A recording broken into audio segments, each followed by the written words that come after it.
Bom dia a todos, no amor do nosso Deus. O Salmo 119, do versículo 54 ao 60, nos diz: Os teus decretos são motivo dos meus cânticos, na casa da minha peregrinação. Lembro-me, Senhor, do teu nome durante a noite e observo a tua lei. Tem-se dado assim comigo, porque guardo os teus preceitos. O Senhor é a minha porção. Eu disse que guardaria as tuas palavras. Imploro de todo o coração a tua graça. Compadece-te de mim, segundo a tua palavra. Considero os meus caminhos e volto os meus passos para os teus testemunhos. Apresso-me, não me detenho em guardar os teus mandamentos. Amém. Santo e eterno Deus, graças te damos pela noite, por esse dia onde o Senhor nos proporciona esse momento de intimidade, lendo a tua palavra, palavra que nos alimenta, que nos ensina e nos dá toda a certeza da tua presença. Presença que nos dá segurança e alegria e prazer em te servir, em confiar nesse nome poderoso, no Deus Criador dos céus e da terra, terra que está cheia da tua bondade, porque és bom e fazes o bem.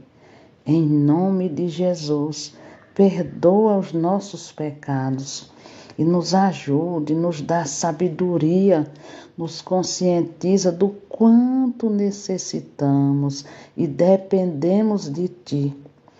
Guia os nossos passos, dirige o nosso pensar e o nosso falar nessa nossa caminhada cristã, rumo à santificação. Ó Deus, continua, Senhor, tendo misericórdia de nós. Nos ajuda, Senhor, a prosseguir no teu caminho, caminho que nos levará ao céu. Sê com cada um dos nossos amados ouvintes. Tem compaixão, ó Deus, de cada um. O Senhor os conhece. O Senhor sabe, ó Deus, do que eles necessitam. Por isso nós colocamos cada um nas tuas santas mãos. Te apresentamos cada um, porque sabemos que o Senhor é o Deus que tem o controle de tudo em suas mãos. E é o Deus bondoso e poderoso que pode, ó Deus, ajudá-los em todos os momentos das suas vidas. Oramos em nome de Jesus. Amém.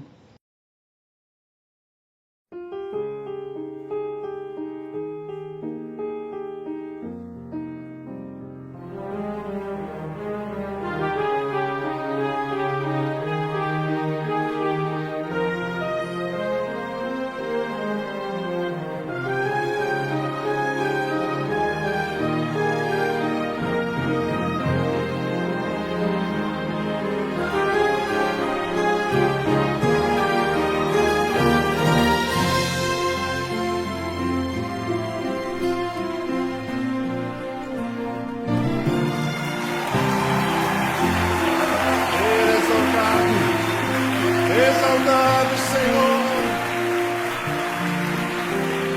Ele é exaltado, o Rei é exaltado nos céus. Eu louvarei, Ele é exaltado, para sempre exaltado o seu nome. Louvarei.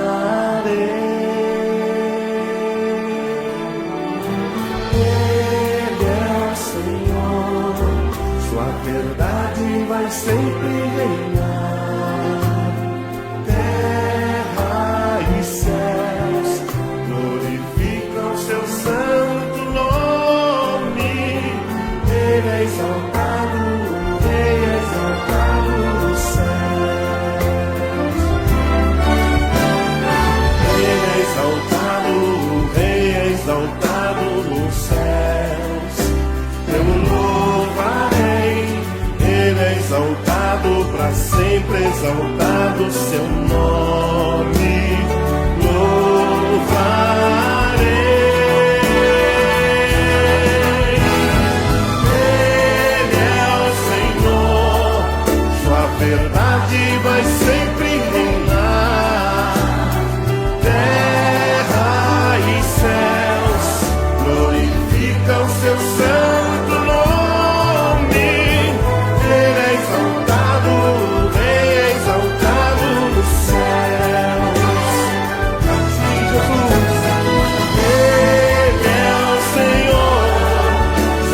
Olá, você que me escuta nesta manhã com Deus.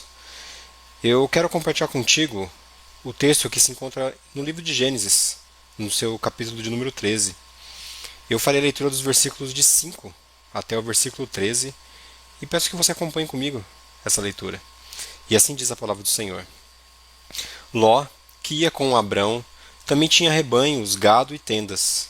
E a terra não podia sustentá-los, para que habitassem juntos, porque eram muitos os seus bens, de sorte que não podiam habitar um na companhia do outro. Houve contenda entre os pastores do gado de Abrão e os pastores do gado de Ló. Nesse tempo, os cananeus e os ferezeus habitavam essa terra. Disse Abrão a Ló: Não haja contenda entre mim e ti, e entre os meus pastores e os teus pastores, porque somos parentes chegados. Acaso não está diante de ti toda a terra? Peço-te que te apartes de mim.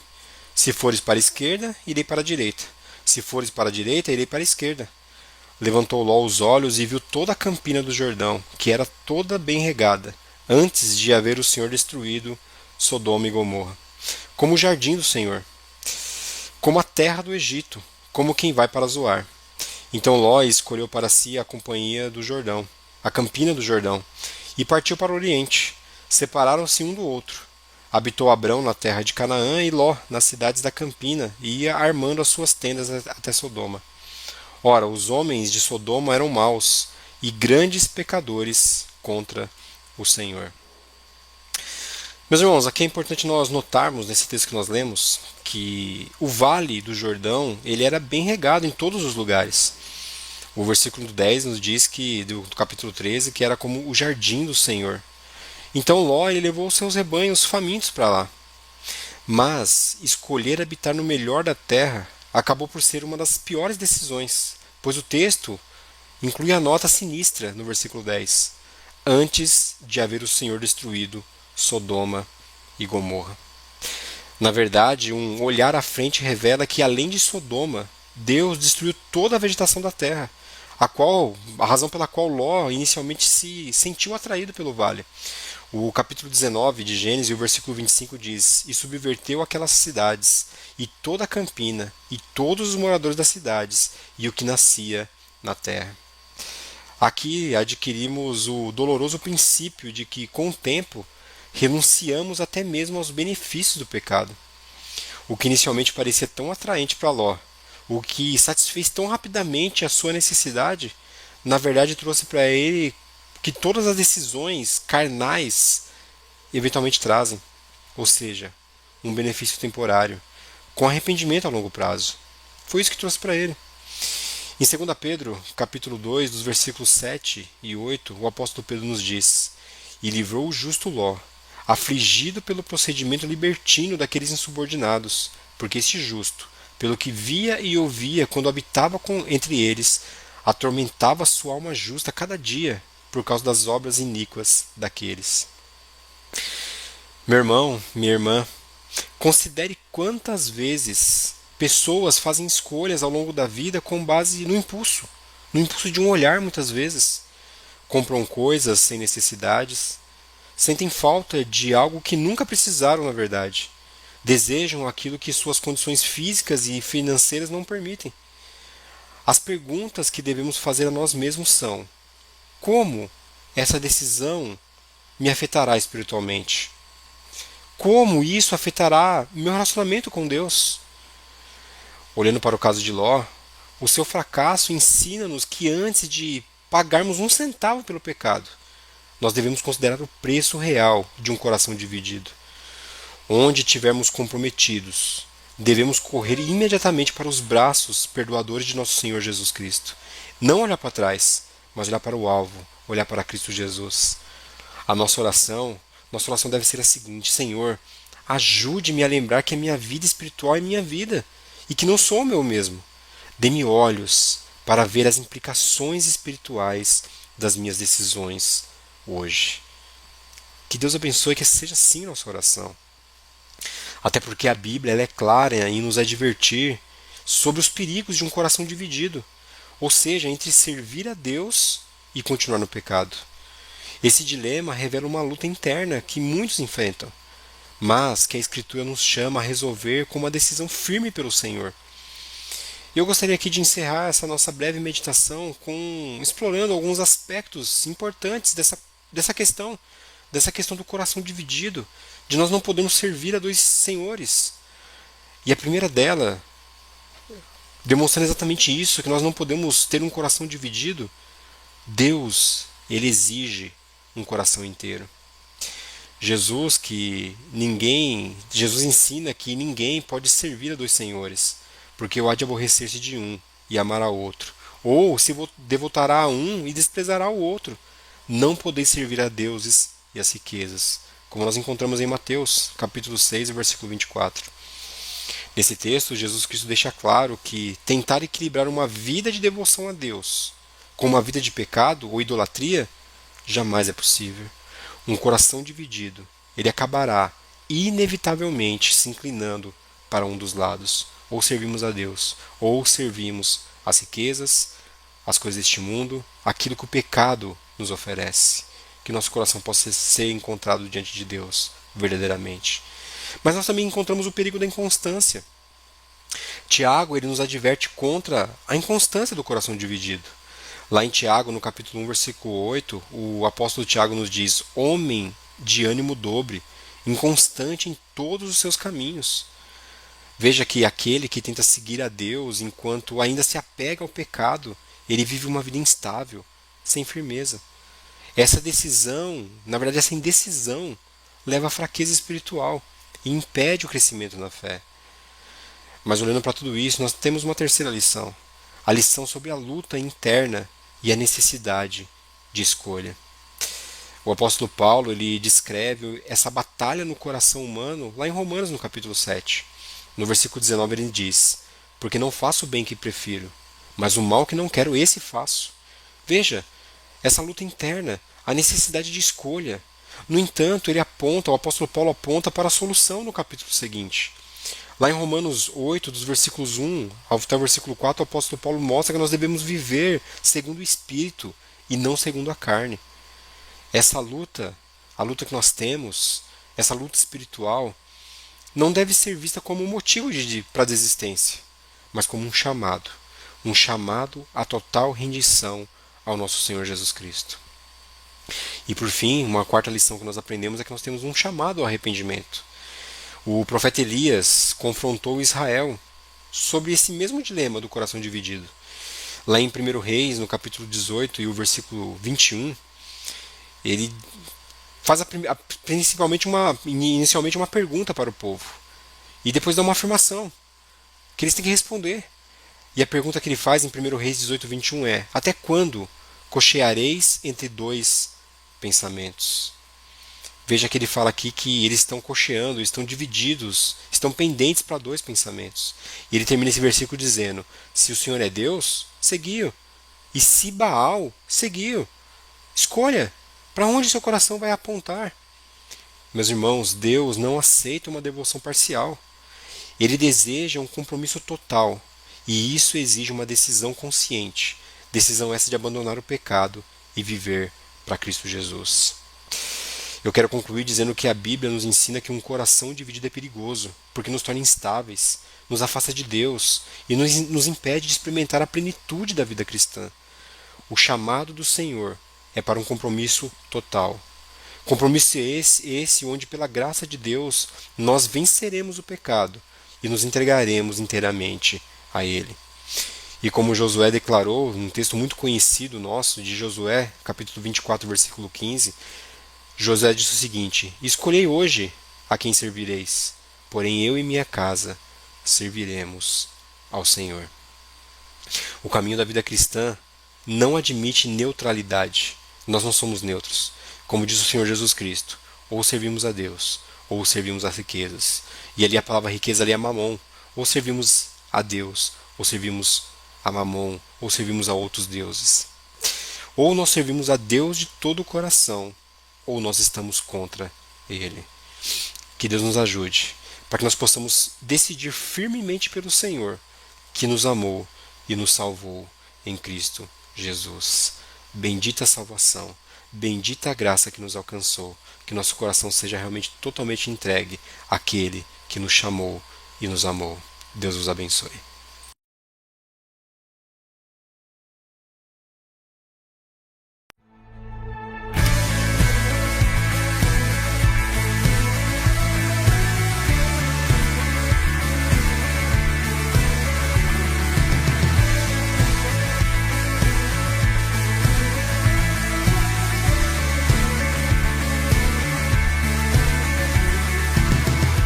Quem liberta do meu pecado, seu amor é forte, insuperável, é o Rei da Glória, o grande Rei dos Reis.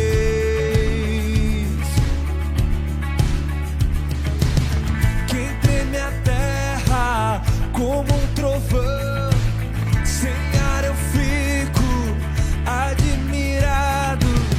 É o Rei da Glória, o grande Rei dos Reis.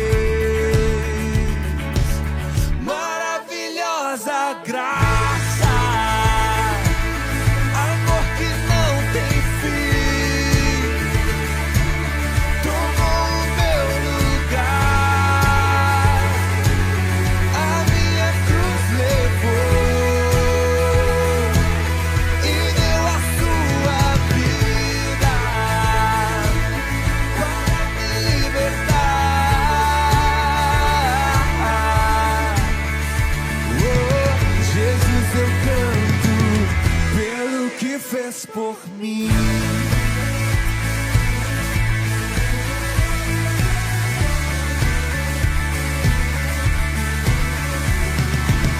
Quem traz a ordem em meio ao caos, que faz do órfão um filho e filha, é o Rei da Glória, é o Rei da Glória.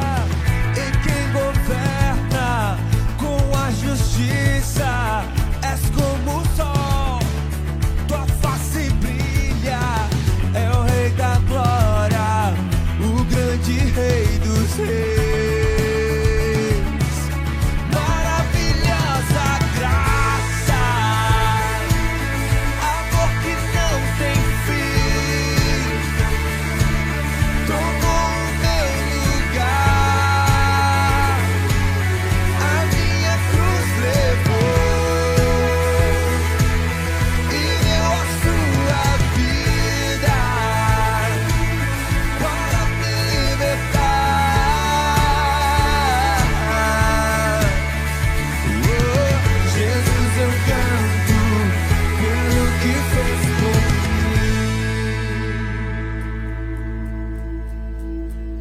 Digno é o Cordeiro de Deus, digno é o Rei que a morte venceu.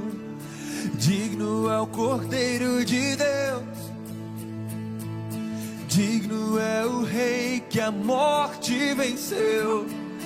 Digno é o Cordeiro de Deus, digno é o Rei que a morte venceu.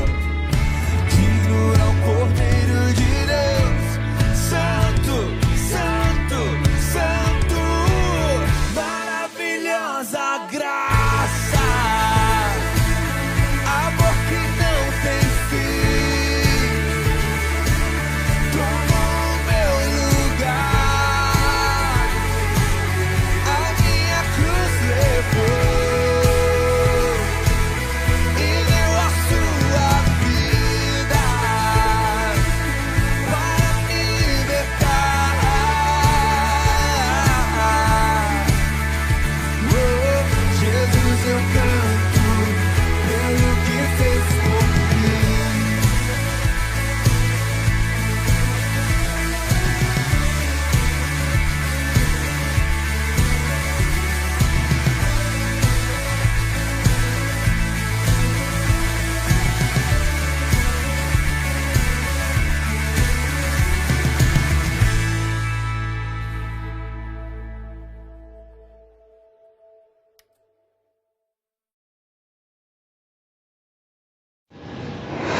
Querido Deus, aplica a tua palavra em nossos corações. para que andemos, ó Deus, de acordo à tua vontade, que é boa, perfeita e agradável. Contempla os nossos amados ouvintes. Continua, Pai, cuidando de cada um.